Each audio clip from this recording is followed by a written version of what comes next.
tu computadora de carne y hueso. Hola, qué gusto compartir esta dimensión de los saberes digitales con ustedes. Gracias. Iniciamos esta aventura del conocimiento digital y ustedes son nuestra tripulación. ¡Comenzamos!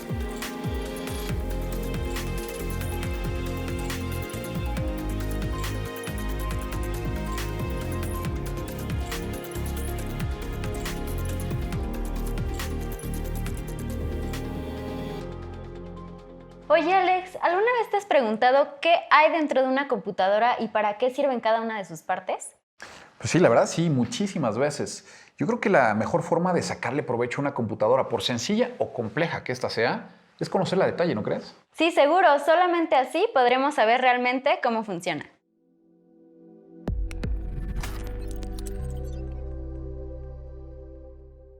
Ahora vamos a hacer una autoevaluación para ver cómo andamos en este tema. Piensa qué componentes consideras más importantes en una computadora o en un teléfono inteligente y escríbelos en una hoja. Dóblala y guárdala. Al final del programa te decimos qué hacer. Concéntrate. Tendrás 15 segundos para hacerlo. Corre tiempo.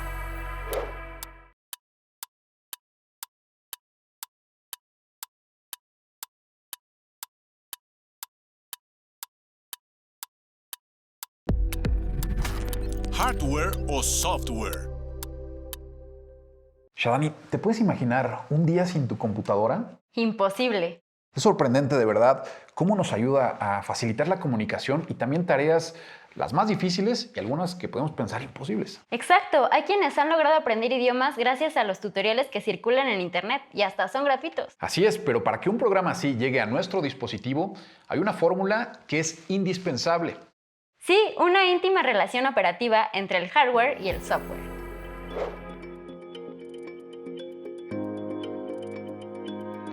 Por un lado está el hardware, que abarca todos los componentes físicos que se pueden ver y tocar, como son la pantalla o un disco duro. Por otro lado está el software, mismo que integra a todos los componentes lógicos. A diferencia del hardware, este no se puede ver ni tocar, lo conforman los programas o aplicaciones. Afortunadamente, en esta sección de saberes digitales tenemos a un invitado especial. Sí, gracias a su experiencia entenderemos mejor cómo opera esta relación entre el hardware y el software. Bienvenido. En su intensa agenda académica y laboral, el Dr. David Cuenca se abre un espacio para estar con nosotros en Saberes Digitales. El Dr. David Cuenca es editor asociado de la revista científica Transdigital y nos va a orientar sobre la dimensión fascinante y compleja del mundo que encierra una computadora o dispositivo. El hardware es todo, se refiere a todos los componentes que forman de manera física parte de una computadora, de un sistema de cómputo. A grosso modo, tiene que ver con aquellas disposiciones, con aquellos elementos que nosotros podemos utilizar como usuarios para comunicarnos con una computadora. Son aquellos aspectos físicos como un mouse, como un teclado, con los cuales nosotros podemos enviar información a un sistema de procesamiento como un disco duro o una tarjeta madre que nos va a dar y nos va a traducir información. También tienen que ver con los componentes internos físicos de una computadora, es decir, la tarjeta madre, los discos duros, los distintos periféricos que existan para dar información al usuario, así como las tarjetas gráficas y todos aquellos aspectos con los cuales la máquina trabaja y que le permiten desarrollar diferentes funciones y tareas.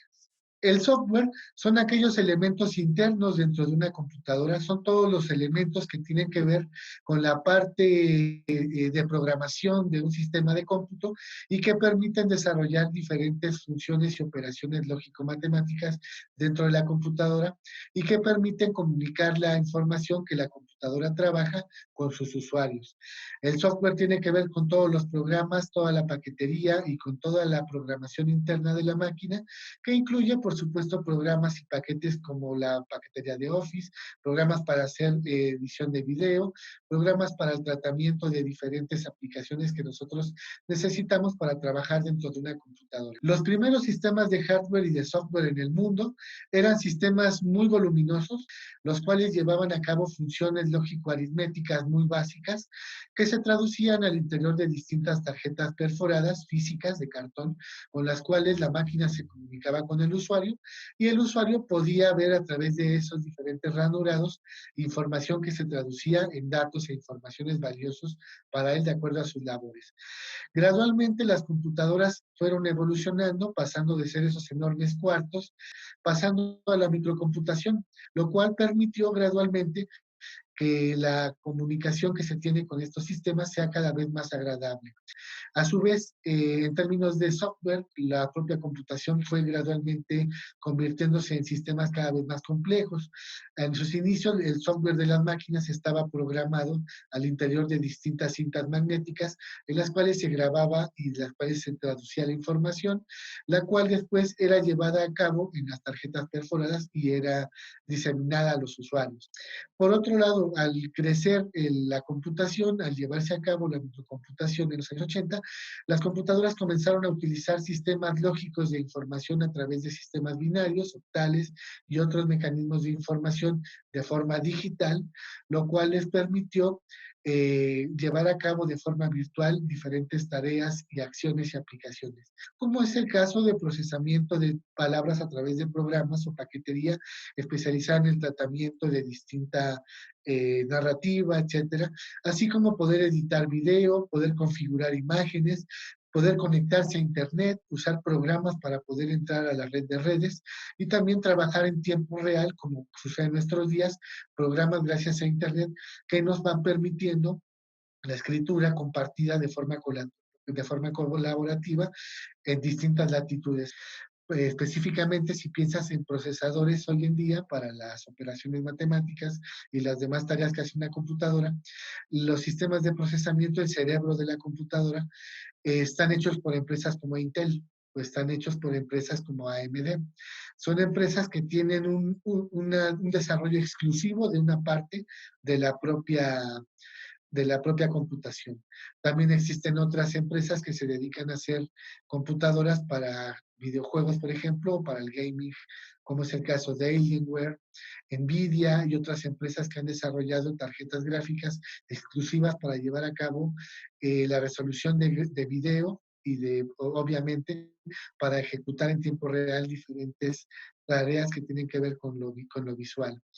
En México tenemos el gran desafío de contar con empresas que se dediquen a la construcción, al ensamblaje y a la modelación de estos programas y software que se dedican a la computación. En Jalisco existe un Silicon Valley que es nuestra propia espacio en donde se han generado diferentes aspectos de la computación y se han venido trabajando a nivel ingeniería. Y es posible decir que ellos tienen algunas de las bases todavía desarrollándose para generar cómputo en ese sentido. México está avanzando en términos de software, insisto, aunque todavía tiene la labor pendiente de trabajar hardware, que es una de las labores pendientes más importantes. ¿Un estudiante podría construir hardware y software? Estimo que sí, porque las escuelas de ingeniería en nuestro país, sobre todo en la Universidad Nacional, en el Politécnico y otras escuelas especializadas, se les enseña a llevar a cabo esas labores y funciones. Para que un dispositivo funcione correctamente, es necesario que ambos elementos trabajen en conjunto, como si se tratara de cuerpo y mente. El hardware proporciona el canal físico para que el software funcione. Yo pienso que sí podemos hacer una comparación entre el cuerpo humano y una computadora, entre el hardware y el software que contiene una computadora y la mente y la parte física de un cuerpo humano. Nosotros como seres humanos, la especie humana posee esa capacidad de contener ciertos elementos con los cuales es posible de comunicarnos con nuestra unidad central de procesamiento, que es nuestro cerebro. Nuestro cerebro tiene unas funciones matemáticas que son incluso superiores en alguna medida a las computadoras, aunque existen hoy supercomputadoras también que están llevando a cabo operaciones de forma infinitesimal. la computación cuántica. En el sentido de la analogía, es importante hacer referencia a que nuestro cuerpo humano, por ejemplo, cuando tú te golpeas una extremidad, que sería un hardware, como una mano, tu sistema nervioso, que forma parte de ese hardware, envía información a tu cerebro, que no es otra cosa que software, nuestro cerebro, llevando a cabo esa información a diferentes hardwares que son parte de nuestro cuerpo como tal. Y tenemos nuestro hardware en particular o nuestras características físicas que se nos han atribuido a través de esos sistemas, ya sea genéticos o también cerebrales. Por tanto, la analogía es válida, cuando menos, dentro de nuestro cuerpo como parte interna, pero también es posible llevarla a cabo, la analogía como nuestro cuerpo humano, en relación con otras partes o agentes de la sociedad, con otras personas con las que nos relacionamos como seres y especies humanas. Ya entrados en la dimensión de la electrónica digital, queremos conocer más el universo de nuestra computadora. Sí, por eso nos vamos a detener en el mundo del hardware y de sus componentes físicos. De acuerdo con su ubicación, se clasifican en hardware interno o hardware externo. En el caso de las computadoras de escritorio, es fácil identificar el hardware externo, ya que a simple vista tienes por separado la pantalla, el teclado, el ratón y el gabinete. Este tipo de computadoras son muy populares. Las encuentras en escuelas, bibliotecas, centros comerciales, cibercafés, por supuesto en el cine y oficinas de gobierno. Sin embargo, también vemos por todos lados computadoras portátiles, laptops, tabletas y teléfonos móviles. Estos dispositivos se distinguen porque sus componentes se integran en el interior mismo de los aparatos. Por eso también se les conoce como dispositivos all-in-one. Pero no importa la forma que tenga una computadora, lo que no debes perder de vista es que unas y otras poseen componentes imprescindibles para su funcionamiento. ¿Te imaginas una computadora o un teléfono inteligente sin procesador? Pues solo serviría como pisapapeles. Pisapapeles carísimo además. Pero mejor escuchemos a nuestro invitado que nos explicará qué es el procesador y cuál es su función. La función de un procesador dentro de una computadora es llevar a cabo todas las rutinas, instrucciones y procedimientos de forma adecuada, en los tiempos y en la medida en que es posible llevar a cabo de forma óptima. El procesador lo que va a hacer es que va a gestionar a partir de sus distintos núcleos de procesamiento de información la selección de diferentes tipos de requerimiento y la va a clasificar generando un sistema armónico, ya que el sistema de procesamiento no solo traduce la información que recibe, sino que la acumula, la va ordenando y la va almacenando en diferentes instancias, y estas se encuentran disponibles para cuando nosotros como usuarios la necesitemos. Se alimenta básicamente de informaciones que tienen que ver con el orden de las instrucciones lógico-matemáticas, es decir, con sistemas de programación y de codificación que se le instruyen a la máquina. Todo aquello que se le mete a la máquina por parte del usuario, la máquina lo codifica y lo convierte en una operación, en este caso binaria, unos y ceros. De acuerdo al ordenamiento que le demos o a la instrucción que le demos, la máquina va a volver a traducir esos unos y ceros y nos va a desplegar una información que se traduce en escuchar una canción, en reproducir un video, en hacer una videoconferencia, en imprimir algo en tu computadora, entre otras tareas y funciones. Pareciera de ciencia ficción el hecho de que incluso podemos manipular hoy a través de diferentes electrodos y aparatos físicos que se meten en nuestro cuerpo, manipular distintas funciones de una computadora. Le puedes decir a la computadora que se apague en un cierto momento, que reproduzca música. Es decir, el sistema sonoro, la voz en particular, era algo que hasta hace pocos años era impensable, pero hoy se alimenta incluso de nuestra voz y traduce esa información en diferentes informaciones y necesidades que tenemos como usuario. ¿Qué te parece si desarmamos esta compu para ver qué tiene adentro? Placa base. También llamada tarjeta madre o motherboard en inglés, se trata de una pieza vital. Es el esqueleto que sostiene a los demás componentes internos de una computadora. Además de que permite la comunicación interna entre sus componentes, contiene los puertos que posibilitan la conexión de dispositivos periféricos. Quienes tienen la habilidad de ensamblar una computadora nunca pierden de vista el espacio disponible que ofrece la placa base. ya que este espacio determina la cantidad de componentes que pueden conectarse. Por supuesto, esto también define el alcance de tu equipo al momento de que quieras actualizarlo. CPU. Toca el turno al popular CPU o Unidad Central de Procesamiento por su nombre en inglés. Cuando presionas una tecla o haces clic con el ratón, se envía una orden que la computadora debe procesar y ejecutar, y esto lo hace mediante el CPU. El CPU es este pequeño cuadrito. Tal y como lo estás pensando, es un error común referirse al CPU como si fuera todo el gabinete. Es tan pequeño si lo comparas con el cuerpo de tu computadora y sin embargo procesa toda la información. Así que mucha atención la próxima vez que quieras referirte al gabinete. ¿Ya apuntaste todos los componentes que hemos visto? ¿Qué componentes nos faltan? Completa tu lista antes de que te los digamos nosotros. De seguro pensaste en la memoria RAM, ¿verdad? Bueno, la memoria RAM es como una mesa de trabajo donde el CPU coloca toda la información de los programas que se están ejecutando. Y nadie mejor que nuestro invitado para explicar las características y cualidades de la memoria RAM. Memoria RAM. Es la memoria de acceso aleatorio de una computadora y que tiene que ver con aquellas funciones en las cuales van a desarrollarse las aplicaciones y tareas que necesitamos de forma óptima. La memoria RAM optimiza la velocidad con la cual se llevan a cabo diferentes funciones y tareas, y lo que va a permitir es que nosotros tengamos una ejecución de esas tareas de forma rápida, de acuerdo a la cantidad de memoria RAM que tengamos incluida en una computadora. La memoria RAM lo que nos va a permitir, además, es que nosotros como usuarios podamos llevar a cabo el despliegue de una cierta, múltiples tareas al mismo tiempo, y estas sean ejecutadas, sean llevadas a cabo, se puedan realizar de forma óptima sin que la computadora tenga un colapso o de alguna manera se empiece a trabar o tenga problemas internos para traducir la información. La memoria RAM se encuentra en una computadora, en unas ranuras especializadas para ello, en la tarjeta madre. Estas tarjetitas RAM en sus principios eran alargadas de color verde, al igual que la propia tarjeta madre, y se han ido adecuando, han ido cambiando para poderse hacer más compactas de acuerdo a la microcomputación de la cual hoy en día gozamos.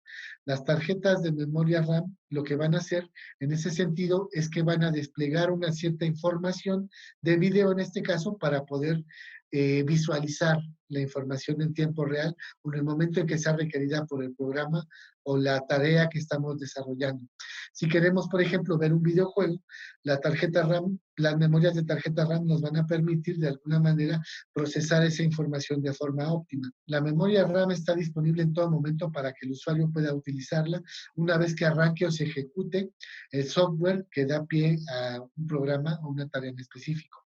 La memoria RAM es una memoria que está disponible para la ejecución de tareas siempre y cuando se envíe información desde el sistema madre, que sería en este caso el propio procesador, y tenga una comunicación con el procesador para desarrollar tareas y ejecutar ciertas funciones. Existen varias recomendaciones para sacar mejor provecho de nuestra memoria RAM. La primera de ellas, obviamente, es si tienes un sistema de cómputo, una computadora de escritorio, pues hacer una escala de memoria RAM de acuerdo a las necesidades que tiene tu equipo. No tienen que estarse sacando y metiéndose una y otra vez. Aunque sean insertas en el espacio y el ranurado en donde se indica, ahí no hay que andarlas sacando y metiendo. Esa es otra recomendación importante. También es importante saber, más allá del voltaje que poseen y no someterlas a un sobrevoltaje, tener en cuenta los límites de procesamiento que pueden llevar a cabo. Si uno decide subirle la frecuencia al procesador, la propia RAM no puede responder de forma adecuada a esas frecuencias a las cuales se puede aumentar el procesador y por tanto no puede ejecutar de alguna manera todas las tareas. Hay que hacer de vez en cuando una limpieza con un ventilador, con de estos equipos para hacer siempre manutención y reparación preventiva. Aún nos faltan muchos componentes de esta maravillosa tecnología. ¿Recuerdas la lista que escribiste? ¿Cómo vas? Seguro que bien. Veamos ahora la otra parte de nuestra computadora. Dispositivos de almacenamiento.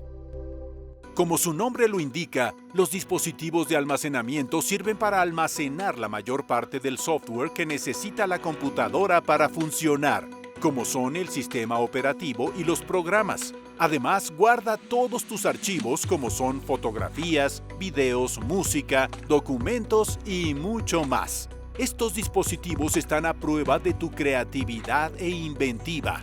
El llamado disco duro también es muy popular en la lista. Es justamente un dispositivo de almacenamiento interno conocido como HDD por sus siglas en inglés, Hard Disk Drive. Su nombre se debe a la manera en la que almacena la información. Lo hace en un disco magnético que gira a grandes revoluciones mientras un cabezal lee o graba información. Su funcionamiento es similar al de los cassettes que se usaban para reproducir o grabar música durante los años 70 y 80, donde la información se almacenaba en largas cintas magnéticas. Quizá tu familia conserve un cassette de ese tipo como una auténtica reliquia. Actualmente se ha popularizado el uso de unidades de estado sólido, también conocidas como SSD por sus siglas en inglés, Solid State Drive, al grado que éstas han ido sustituyendo a las unidades de discos duros. Su utilidad es la misma que la de una unidad de disco duro, pero su funcionamiento es más complejo y similar al de las tarjetas SD. SSD y SD ofrecen importantes ventajas en comparación con las unidades de disco duro, como una mayor velocidad al leer o grabar información. La gran desventaja es que esta maravilla tiene un costo hasta 4 veces mayor que una unidad de disco duro con la misma capacidad de almacenamiento. Tarjetas de expansión. Las tarjetas de expansión son muy útiles y también se les conoce como placas de expansión o tarjetas PCI por sus siglas en inglés, Peripheral Component Interconnect, que en español se traduce como componente periférico interconectado. Estas tarjetas se consideran periféricos internos ya que se instalan directamente en la placa base. Las tarjetas PCI más comunes son las de video, audio y red. En el caso de usar programas de diseño o entrar a un videojuego de última generación, es muy probable que tengas que instalar una tarjeta de expansión. Me pareció súper interesante que los dispositivos de almacenamiento funcionan como nuestra memoria a largo plazo. A mí se me quedó muy grabado que la cantidad de espacio de almacenamiento recomendable depende por completo de nuestros hábitos o prácticas digitales. Bueno, estamos acercándonos a nuestro destino final en este viaje digital, pero antes debemos poner atención a nuestro invitado. Estamos en Saberes Digitales. Otros componentes internos. La fuente de regulación de energía que se distribuye a un sistema son las diferentes sistemas de voltaje, que son unas cajas que contienen una fuente de energía. Es una fuente elaborada a través de un embobinado de materiales que van a permitir acumular un cierto voltaje, una cierta cantidad de energía para que la computadora pueda operar y pueda manejar de forma óptima. En ese sentido, también es importante mencionar que la propia fuente de energía requiere también de una cierta carga de voltaje en específico para su óptimo rendimiento. Sin la fuente de energía adecuada, una computadora no puede encender o bien finalmente no puede llevar a cabo sus tareas ni ejecutar ninguna operación como tal. Los sistemas de disipación de calor y los ventiladores dentro de una computadora funcionan para poderle dar una temperatura adecuada al sistema de procesamiento dentro de la misma y también a adecuar la velocidad con la cual trabaja el mismo procesador. Es decir, el disipador de calor lo que va a hacer es que nos va a dar una temperatura adecuada para que ese procesador no se sobrecaliente, al igual que la propia fuente de energía también no se sobrecaliente. Hoy en día existen coolers, sistemas de enfriamiento, incluso con nitrógeno líquido, de supercomputadoras que trabajan en unas frecuencias altísimas, su procesamiento, o tienen múltiples núcleos, sus sistemas de procesamiento, y es necesario enfriarlas ya no con un ventilador, sino con otros elementos, en este caso indico nitrógeno, para poder bajar las altas temperaturas a las cuales trabaja la computadora. Un dispositivo de entrada de información puede ser un mouse, puede ser nuestro teclado, incluso puede ser una pluma óptica e incluso los sistemas de micrófonos a través de los cuales estamos ofreciendo nuestra voz a una computadora para que ella empiece a procesar esos datos que nosotros le damos. Los sistemas de acceso de información de entrada, los dispositivos de entrada de una computadora, han ido variando de acuerdo a las necesidades de los usuarios, pero básicamente tienen que ver con aquellos objetos con los cuales nosotros como usuarios de una computadora vamos a poder llevar a cabo una diferente función y una tarea en la cual queremos llevar a cabo o ejecutar una necesidad. Los dispositivos de salida de una computadora son desde las bocinas, es incluso el propio sistema de micrófono y todos aquellos elementos con los cuales la computadora va a comunicar la información que se le ingresó y que se procesó internamente y que va a ser desplegada para los usuarios para las distintas necesidades que tienen. En este viaje por la dimensión digital, nos hemos enterado que no importa si se trata de computadora de escritorio, laptops o dispositivos móviles, todos necesitan componentes similares para funcionar. Sí, así es. Y como la tecnología avanza a pasos agigantados, los teléfonos se parecen cada vez más a las computadoras. Llegó el momento de revisar lo que notaste al inicio de esta cápsula. Revísalo y reflexiona. ¿Cuánto hemos aprendido, verdad? Esto es solo el principio. Vamos por mucho más. Y ahora que ya conoces las funciones de los componentes y dispositivos más importantes, nos gustaría saber cómo es tu computadora ideal. ¿Te animas a construir tu propia computadora? Muy pronto, esta sección de Saberes Digitales te ayudará a hacerlo. Compártenos tus reflexiones, opiniones o sugerencias en nuestras redes sociales, las que están apareciendo aquí en tu pantalla. En nuestras redes podrás interactuar con otros jóvenes para seguir construyendo saberes digitales. Muchas gracias a nuestro invitado, el doctor David Cuenca, por acompañarnos en esta dimensión electrónica, porque aprendimos muchísimo de él. Y ahora sí llegamos al final de esta sección. Mantente atento para el siguiente programa de Saberes Digitales. Hasta la próxima.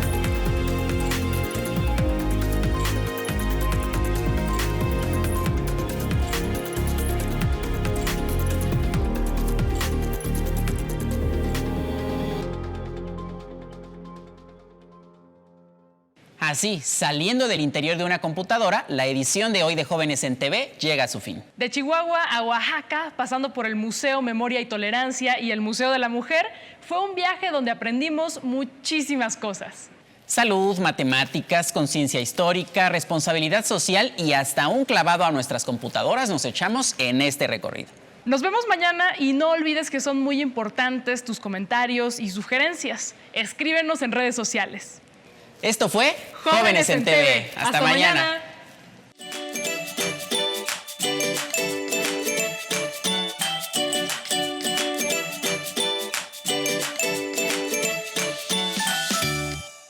Hola, en esta pausa activa veremos la canción del Boogie Boogie.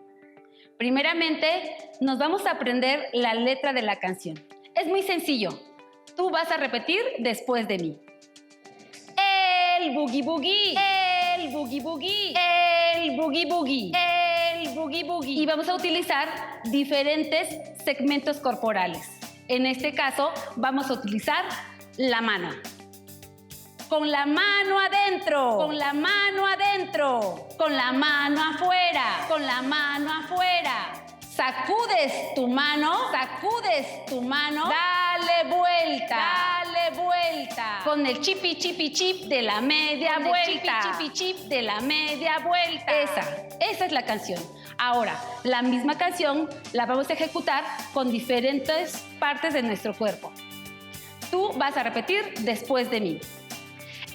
El boogie boogie, el boogie boogie, el boogie boogie, el boogie boogie. Con la cabeza dentro, con la cabeza dentro, con la cabeza afuera, con la cabeza le fuera. Damos la vuelta, le damos sacúdela, sacúdela. Con el chipi chipi chip de la media vuelta, chipi, chip de la media vuelta. Vamos a utilizar la pierna. Con la pierna dentro, con la pierna dentro, con la pierna fuera, con la pierna fuera. Le damos la vuelta, sacúdela, sacúdela. Con el chipi chipi chip de la media vuelta. Media vuelta. Esta misma canción podemos utilizar diferentes partes de nuestro cuerpo, como con los ojos afuera, la lengua, la panza y así, diferentes partes de nuestro cuerpo. Terminando la canción, utilizaremos esta frase. Param, param, pam, pam.